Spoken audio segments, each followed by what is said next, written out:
Hello everyone स्वागतम जनाइছোঁ মোৰ অন্য এটা ভিডিঅ'লৈ আশা কৰোঁ আপোনালোক সকলো বহুত বেছি ভালে আছে আৰু লগতে মই ভালে আছোঁ আৰু এতিয়া ৰাতিপুৱা খোৱাৰ পৰা উঠি চাহ পানী খোৱা হৈ গ'ল এতিয়া আহিছোঁ ৰাতিপুৱা কামখিনি পটাপট কৰি লওঁ লগতে মোৰ আজি মিচিঙত ঢেৰ কাম আছে সেইখিনিও কৰি ল'ম বাৰু আৰু আপোনালোকে ভিডিঅ'টো প্ৰথমৰ পৰা শেষলৈ চাই যাব দিনটো কি কৰোঁ নকৰোঁ দেখুৱাই গৈ এতিয়া আহি গ'লো ঘৰ ঝাৰু দিবলৈ এয়া মই ঘৰকেইটা ঝাৰু দি লওঁ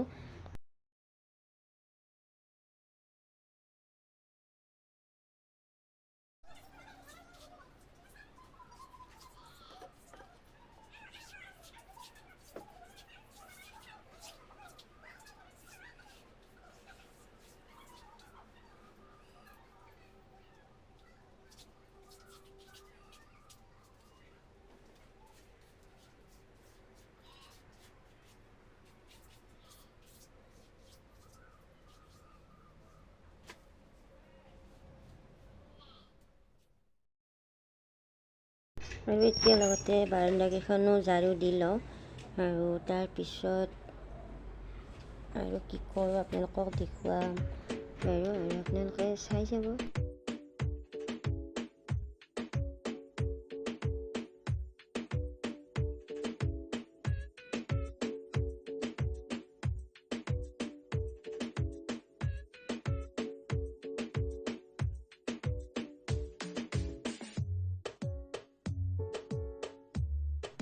মই ৰেডি হৈ গ'লোঁ বৰমাৰ লগত অকণমান ওলাই যাওঁ আৰু আপোনালোকক পাৰিলে দেখুৱাম আৰু নোৱাৰিলে উপায়টো নাই এইটো বেলেগ কথা আৰু এতিয়া যাওঁ বোলো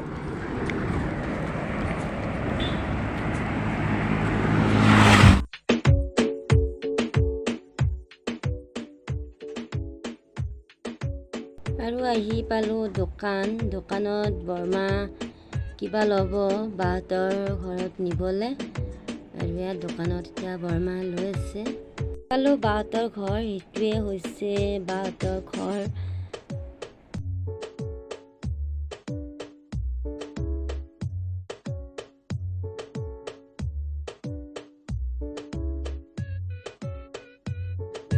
আৰু বা এইবোৰ কি বনাইছে দেখিছেনে ৱালত লগাই থৈ দিছে হাতেৰে বনাইছে ঊণেৰে আৰু ইয়াত দেখিছেনে মই সেইকাৰণে অকণমান ৰেকৰ্ড কৰি আপোনালোকক দেখুৱাই দিম লগতে কেনেকুৱা লাগিছে কমেণ্টত জনাবচোন আৰু ইয়াৰ পিছফালটো দেখিছেনে গাইজ ইয়াত নেমুৰ গছ আৰু মধুৰিআম এইবোৰ গোটেই ভৰপূৰ হৈ আছে আৰু মই সেইকাৰণে অকণমান আপোনালোকক এয়া বা আনিলে চাহ লগতে চৰবতো দিছে বাৰু চৰবত আপোনালোকক দেখুওৱা নহ'ল আৰু আমি ইমান গৰমত চাহ নাখাওঁ বুলি কৈছিলোঁ তথাপিও বা এই চাহ বহুত জোৰ কৰি বনালে এতিয়া আমি চাহটো খাই লওঁ আৰু আমি ঘৰত যাব ওলালোঁ আৰু লগতে বা নেমু ছিঙি আছে আমাক দিবলৈ আৰু আমি সেইকাৰণে ৰৈ আছোঁ বৰমা মধুৰিআম পাৰি আছে বা কৈছে মধুৰিআম লৈ যায় সেইকাৰণে বৰমা নিজে পাৰিলে বাৰু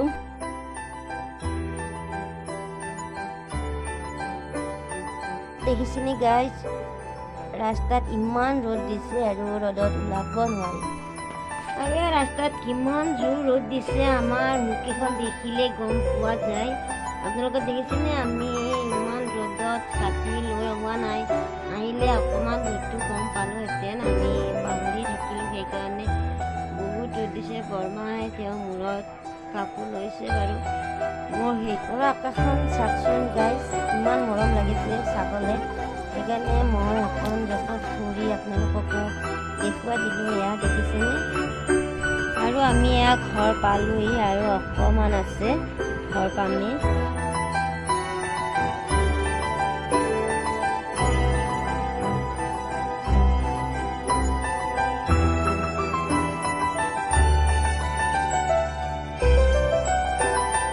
এতিয়া ঘৰ আহি পালোঁ ইমান ৰ'দ খোজ কাঢ়ি বৰমা আৰু মই ভাগৰি গৈছোঁ এতিয়া অকণমান ফেনৰ তলত বহি লওঁ আৰু আহি দেখা পালোঁ মায়ে চৌকাত ভাত বনাই আছে আৰু মই এতিয়া গেছত তৰকাৰীখন বনাই আৰু এতিয়া আহি পাই অকণমান টাইম ফেনৰ তলত ৰেষ্ট লৈ এতিয়া কেৰাহীটো পাতি দিছোঁ আৰু এটা পিঁয়াজ আৰু জলকীয়াখিনি মই ভালদৰে ৰঙচুৱা হ'লৈ ভাজি ল'ম। এয়া মই তেল দি ল'লোঁ। তেলখিনি ভালদৰে ভাজি ল'ম। তাৰপিছত ইয়াত মছলা যিখিনি ব্যৱহাৰ কৰোঁ সেইখিনি দি ল'ম।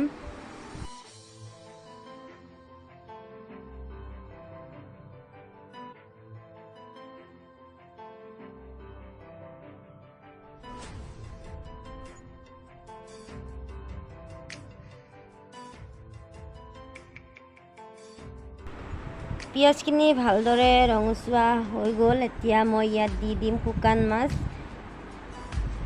আৰু শুকান মাছ দি কিনে অলপ টাইম ভালদৰে ভাজি ল'ম। তাৰপিছত ইয়াত দিম কচুখিনি, আৰু কচুখিনি মই অকণমান উতলাই লৈছিলোঁ বাৰু, আপোনালোকে নল'ব পাৰে, মই লৈছোঁ।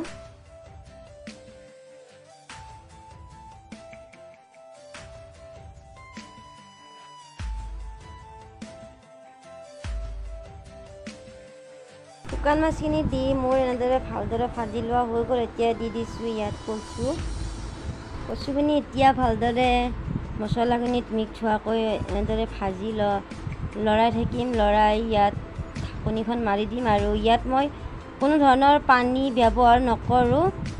ঢাকনিখন মাৰি গেছটো ল' ফ্লেমত দিম। দি এনেদৰে এতিয়া কচুখিনিত অকণমান নেমু আটি দিছোঁ।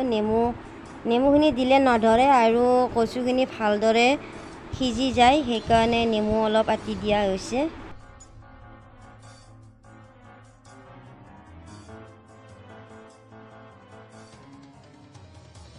দেখিছেনে গাইজ, মোৰ কচু তৰকাৰী ৰেডি হৈ গ'ল। আৰু কচু কিমানখিনি আছিল, আৰু এতিয়া দেখিছেনে অকণমান হৈ গ'ল। সেয়াই এতিয়া মোৰ কচুৰ তৰকাৰীখন ৰেডি হৈ গ'ল। তো আজি যিহেতুকে বিশেষ একো দেখুৱাব লগা নাই, ভাবিলোঁ ভিডিঅ'টি ইমানতে সামৰণি মাৰোঁ। আৰু আপোনালোকে যিসকলে মোৰ